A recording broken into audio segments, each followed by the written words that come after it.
This is Health Yeah, your weekly update on what's going on in the health, wellness, and medical world with Monica Robbins. Feeling a little bummed out lately? Can't get off the couch? All you want to do is sleep? It may be more than just the winter blues. For some, that awful feeling can turn into a clinical diagnosis.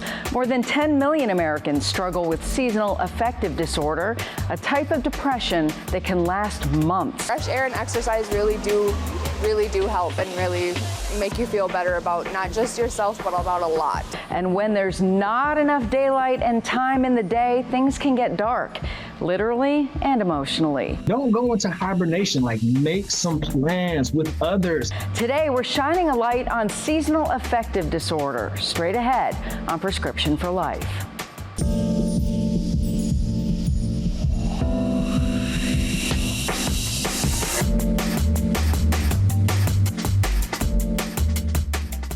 Hello and welcome to Prescription for Life. I'm Monica Robbins. If you've ever experienced the doldrums in the middle of winter, you're not alone. The changing seasons can impact a person's mental health, whether it's from summer into fall and winter, or even from winter into spring and summer.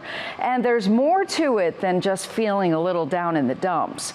More Americans tend to deal with the severe cases of seasonal affective disorder, or SAD, during December, January, and February months. Our expert dives into this type of depression and what you can do to climb out of it, and when it might be serious enough to seek professional help. But first, a woman diagnosed with seasonal affective disorder and what she does to cope. Sharon Yu shares her story.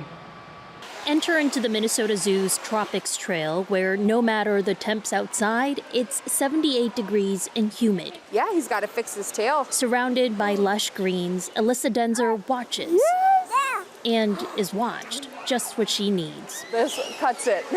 We get to see the animals at the same time. My daughter loves looking at the animals. Spending time with her kiddo helps her feel better about her seasonal affective disorder. And when that happens in a place where the only reminders of winter may be the shoes you're wearing, the impact is more vibrant. I try to go outside as much as possible because fresh air and exercise really do help and really make you feel better about not just yourself, but about a lot. Other similar places like the Meyer-Dietz Conservatory at the University of Minnesota Arboretum and the Marjorie McNeely Conservatory offer an escape from wintry conditions. The National Institute of Health identifies symptoms of seasonal affective disorder as including oversleeping, social withdrawal, feeling sluggish or agitated, especially during winter pattern SAD. NIH recommends light therapy, psychotherapy, antidepressants, and vitamin D as possible treatments for SAD.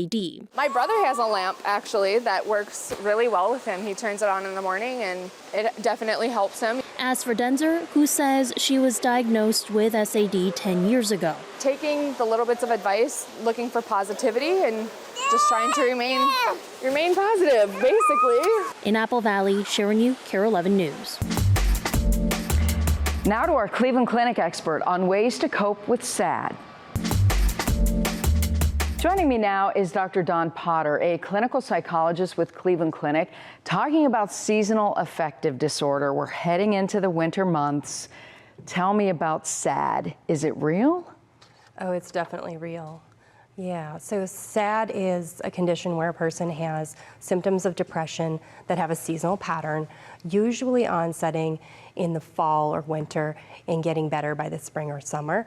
There is also a more rare form of summer seasonal affective disorder, and so that would onset in the spring and tend to go away in the fall.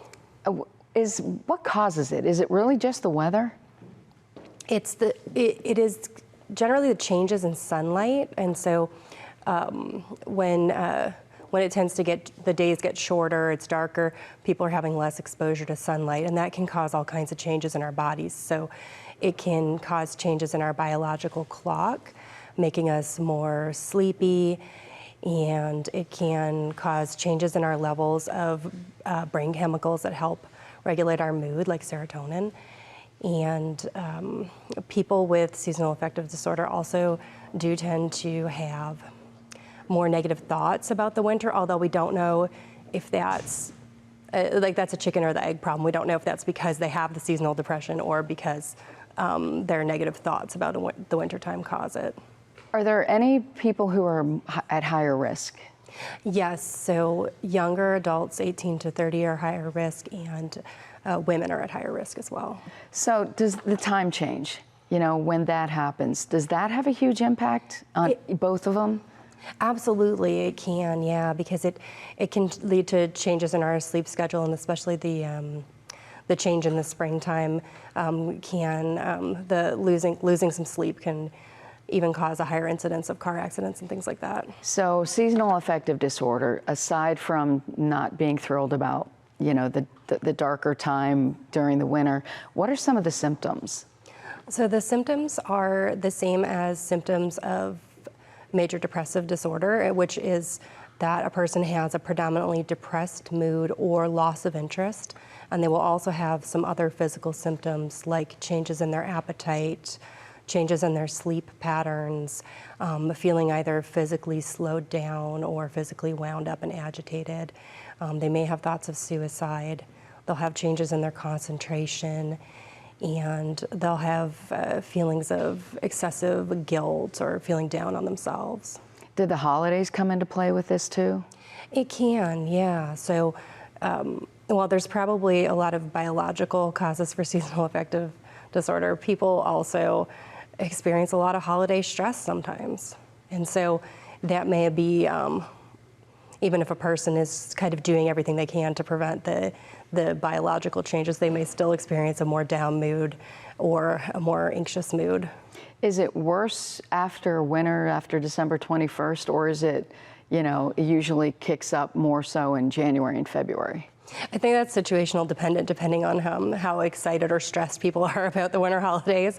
However, I think a lot of people may feel more down in the dumps as winter is dragging on and the holidays have ended and there's sort of less exciting things to look forward to. Can it be prevented? There are things people can do to reduce their risk, especially if they've had the symptoms before. So getting lots of exposure to bright light, either through using a special light box that is designed to provide blue bright light that simulates kind of like the sunrise. And so if a person uses one of these special light boxes in the morning for 15 to 30 minutes, that can help. And you don't have to stare directly at the light, you just use it close to you while you're kind of doing your morning routine. And you can also try to get lots of exercise, especially outside if you can. Do things that are sort of the opposite of depression and the opposite of hibernating. So spend time with friends, try to eat healthy even if you're craving carbs, which can be a symptom of seasonal affective disorder. Try to just keep yourself busy. Get a dog so you have to go outside. That's a great idea, yeah. Is it something that has to be medicated though? That would be person dependent. So I think that, you know, lots of things can help that are non-medication, like cognitive behavioral therapy can help. So seeing a mental health professional like a therapist or a psychologist can help. However, if a person is significantly impacted by their depression, if they're having trouble getting up and going to work, if they're having any thoughts of suicide, they may want to talk to their doctor about medication. Is there something for their loved ones if they notice, you know, Jane isn't doing so well right now, but it's probably just because she's stressed at work? Or is it pretty clear cut that it's a seasonal thing? It may not always be clear cut, and so I think that, you know, for friends and family of someone, if you think that someone might be depressed, it's always good to have a conversation and leave the door open. You know, a lot of people are very private and they may not share how they're feeling. When is it time to see a doctor? If you have symptoms of depression that are getting in the way of doing your daily activities, and if they're lasting 2 weeks or longer pretty consistently, like more days than not, if you're having any thoughts of suicide whatsoever, you should see a doctor right away. Is seasonal affective disorder much higher in regions like ours where we don't get a lot of sun for about 6 months out of the year? Absolutely. So regions closer to either of the poles where the seasons are more extreme, the changes between the amount of light we get in the winter versus in the summer are going to be at higher risk, and also cloudier regions are going to be at higher risk. So even if it's cloudy, is it still a good idea to get outside and just get some exposure? Yeah, absolutely. What about, we keep hearing so much about vitamin D levels, and a lot of people in Northeast Ohio, at least, have lower vitamin D levels. Does that contribute to it? In some cases it may, yeah. And so if you're living in an area where you are getting less sun exposure, it may be good to see the doctor and see if you have lower levels of vitamin D. You mentioned that it's not just winter months. It can also happen in the warmer and the summer months. What is different about the behavior? So the seasonal pattern that occurs in the winter is kind of like hibernating. Like, we're usually craving carbs, wanting to sleep more, withdrawing socially, whereas the summer pattern is the opposite, and it is more rare, but a person may feel more agitated, anxious, may have insomnia, may even have more risk for violence. Wow, so there is a big difference between them. It seems, though, that all of us at some point have some form of seasonal affective disorder. What I'm hearing from you is that the catch is, if it's interfering with your life, that's when you need to take it seriously. Absolutely. Yeah, and so some people may kind of feel like some winter blues, but it's not something to ignore if it's persistent and if it's bothering you. Is it typically people who suffer from depression already who have it worse? I've noticed in my practice that people who do suffer from depression year-round or suffer from depression in certain situations may also report that they do feel more depressed and stressed during the winter time. And this may also be that sometimes a lot of our coping strategies that make us feel good, like going out, going on vacation, things like that, we're not doing those, as we're not doing a lot of outdoor activities and things like that. And so there's often that pattern. Best advice to people, final thoughts, what would you like to leave them with? Because if they're feeling the winter blues, A, they're not alone, I would assume. They're not alone, no. And B, it's not all in your head. It's definitely not all in your head, although your mindset can be part of it. As I mentioned before, cognitive behavioral therapy can help, and that is a therapy that helps you switch your mindset so you can change your negative thoughts about it, and that can help you make the difficult changes like exercising more, or getting and using a light box if you need to, or spending more time with friends even if you're feeling tired and like taking a nap. Or moving to a sunnier location. Sure, if you can. All right, Dr. Potter, thank you so much. Thank you. A diagnosis of SAD may be made after a careful mental health exam and medical history done by a psychiatrist or other mental health professional. If you're seriously struggling, you can always call or text 988, the Suicide and Crisis Lifeline. Trained crisis counselors are available for free 24 hours a day, 7 days a week. And for those who fall back an hour of when daylight saving time ends, the lack of daylight can have a significant impact on you too. How do we make those hours count? KJ Jacobs explains ways to boost your winter mood. Changes in the season can have an impact on your mental health. Novant health therapist Jaron Doby says it's a type of depression called Seasonal Affective Disorder, or SAD. You'll see changes in energy or fatigue.